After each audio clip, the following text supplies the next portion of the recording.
The woman shall not wear that which pertaineth unto a man, neither shall a man put on a woman's garment. For all that do so are an abomination unto Yahuwah the Elohim. Now this is one of those ones that you have to be wise. Because when we're talking about the righteousness of the law, sometimes people will cherry pick through the scriptures. And there's something that they'll look around in society that they don't like. And they'll try to impose and use the word to back it up. And one of the big ones is, I remember my days in Babylon, you have certain churches and certain denominations that tell the women, you can't wear pants because that's pertaining to a man. And you have some churches where the women will wear pants and some where they say you can't wear them at all. But we have to use wisdom. He said that which pertaineth unto a man. And so some men have put in their minds that pants are for men and dresses are for women. Okay, well, let's go back into ancient times when these things were written. In ancient Egypt, when you look at the hieroglyphics on the wall, do you see the things that the men wore? There are things that men today wouldn't wear because we would consider a lot of those things as skirts, would we not? Look at the ancient pictures of the ancient Greeks and the ancient Romans.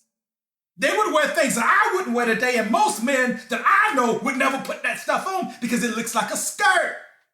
But men in those days wore those types of things because they had those that were designed for men, and they had things designed for women.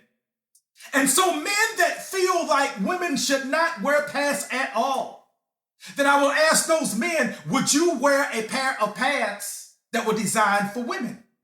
Oh, wait a minute, hold up. But you say women pants are made for men, right? Correct? Okay, if you feel that way, then if somebody were to bring you a pair of pants from the women's section, would you put them on?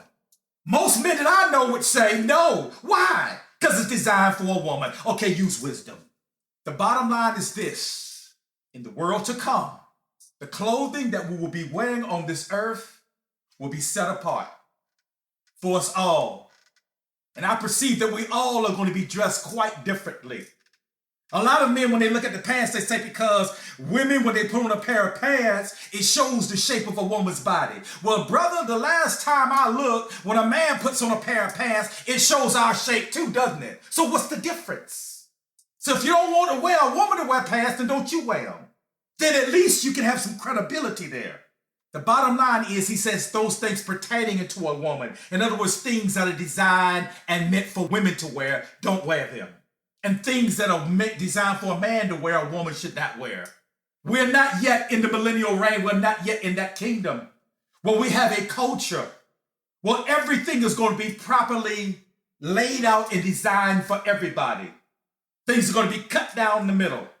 Things are going to be a lot different in the future world. But we must use wisdom in everything that we do in this world that we live in now. This is a fallen world all the way around. Every one of us knows that when we put a dollar in our hand, don't you know that there are occult symbols on those dollars that we spend? Do you not know that the people who work and operate through the powers of darkness have their signs and their symbols on the money that we spend, that we use? So does that mean that all of us are now going to get rid of the money and we're not going to use money anymore? Well, I got news for you, brother. If you don't use the money that we have here right now, unless you're living in the wilderness and you're growing everything and you're hunting everything down and you're fishing everything by the water, you're probably going to starve to death. You might be deep in your meditation, but at some point in time, you have to feed that body. You got these people called breatharians that claim that they can go without food. They ain't ate in 20 years. I don't believe it.